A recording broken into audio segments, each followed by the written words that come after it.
All right, man. Let's talk about who's pound for pound number one. Naoya Inoue, or is it Terence Crawford? Um, Inoue had a flawless performance versus Stephen Fulton. Most people rank Errol Spence above Stephen Fulton. Um, Fulton had two belts. Bigger guy, athletic guy. It was a bad week for PBC last week. Um, um, Real bad week. But both Inoue and Terence Crawford got something similar. Uh, to each other's game. They both killers. They both killers. They both got power. They both can finish you. I think Crawford is a complete fighter. I think Naoya Inoue is close to becoming that if he's not that already. Um, Obviously, the lower weight classes, that's not really named welterweight, middleweight. That's pretty much about it. They get deducted, for not being prominent weight classes. They get deducted, for not being in those premier weight classes. So that's what they always got working against them. And guess what? That was more of an overseas fight more than it was a national fight. So when you start looking at it from that standpoint of view, from a popularity standpoint of view, most people go around with the more popular fight stateside. In the United States is where you got to make your bones in boxing. It's where the most money at, even though boxing is an international sport. And there's no more money in the, below 135 than Naoya Inoue. That's why you got guys like Manny Pacquiao, Gervonta Davis interested in fighting him, Lomachenko interested in fighting him because that Japan bag hit a little bit different. But when you talk about pound for pound, man, I'm going to give you my criteria on pound for pound.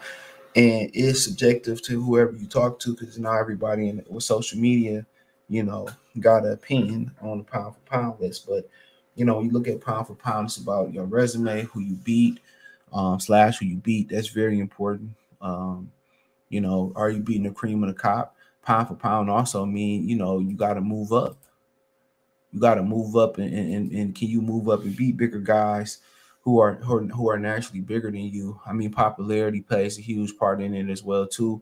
People got to know who you are, and then you got the eye test, on the skill set or whatever. So those kind of the four main components, resume, who you / who you beat, moving up and moving up and winning titles in multiple weight classes or beating, being naturally bigger guys. Popularity plays a key into it. And then obviously you got the eye test. So I think the eye test is probably, the worst thing, the number one thing about who you beat. Then I think after who you beat, I think popularity. Then are you moving up in weight and taking titles and beating bigger guys? And then obviously the eye test, and the eye test kind of, the eye test is the worst one because, you could be fooled by the eye test. You can't be fooled by somebody's resume. You can't be fooled by somebody's resume because it's always going to tell in the end of the day. So, it ain't no shame, man. I think the three best fighters in the world is Crawford, and Inoue, and Arthur Beterbiev, even though his fight then got pushed back because he had a dental issue. So, with Callum Smith. So, most people think that fight is just a formality. Um, but you never know with Callum Smith. He's a big guy and Beterbiev age. You just never know. So, but those are the three best fighters in the world, in my opinion. But I wouldn't have an issue with some people saying Naoya Inoue number one because that was a masterclass performance. He blew Fulton out the water. I think you can make a case that Fulton was one of the 10 best fighters in the world. He just didn't get that credibility fighting in the lower weight class. I think after he beat Brandon Figueroa, I felt that he should have got that respect. That's my opinion. I feel like he should have got that respect after he beat Brandon Figueroa. So I think he should have been a pound for pound fighter. But you got some shakeup in the pound for pound list. You got massive shakeups in the pound for pound list. I think Teofimo Lopez kicked the door in the pound for pound list. I think Devin Haney kicked the door in the pound for pound list. Shakur Stevenson on the pound for pound list.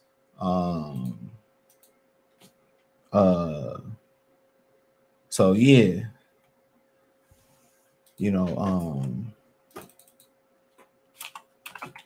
you know, but so I think once you start looking at that list, obviously better be have been on my list, very high on my list. I don't rank heavyweights. Beevil, he just recently kicked the door in on the list, beating Tyson Fury, beating Canelo Alvarez.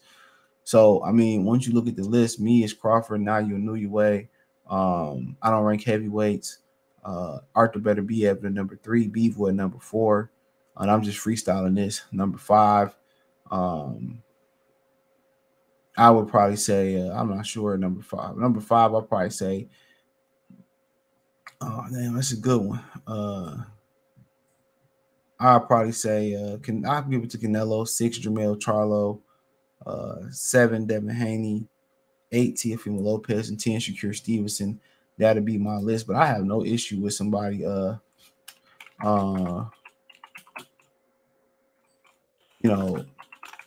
if they feel that Naoya Inoue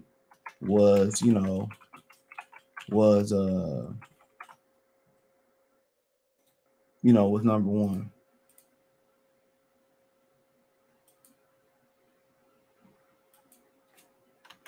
I would have no issue with that. That's your opinion.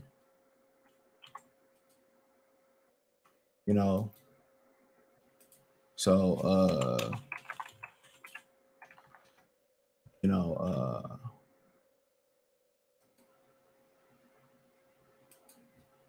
I would have no issue with that.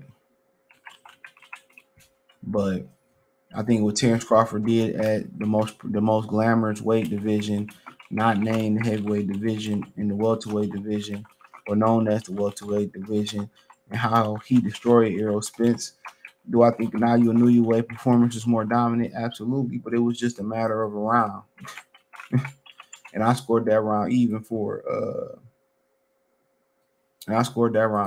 Fulton. And the first round even for Crawford and Spence, and then Terence Crawford didn't drop a beat. And most people will rank, Stephen Fulton a better fighter than Errol Spence. So, Crawford fought the better fighter. Crawford fought the more prominent fighter. Naoya Inoue done a lot. 4-division world champion or titleist. He been undisputed. He about to be undisputed again in 2 different weight classes. So you got Jermell Charlo got the opportunity to be undisputed.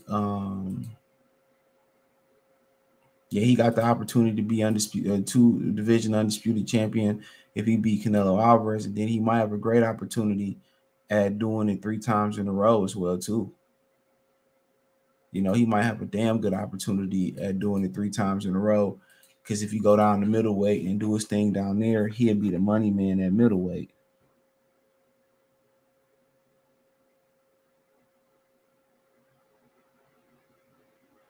So, I mean,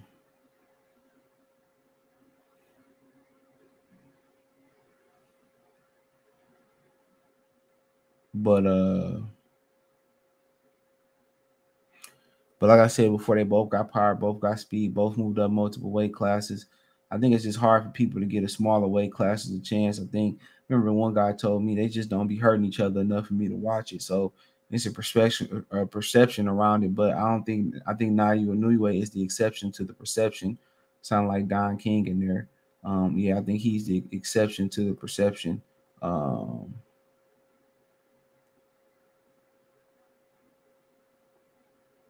You know,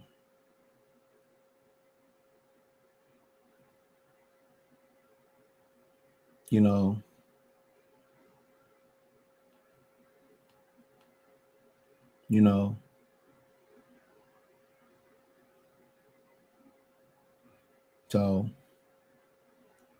but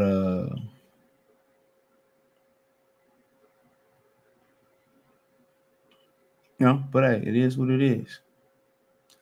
But I like both of them, and I'm not gonna argue with neither one of them. But what Terence Crawford did, where the world seen, what the world's seen. I just think he had more exposure, more the popularity, more the validity. I think he had more of that.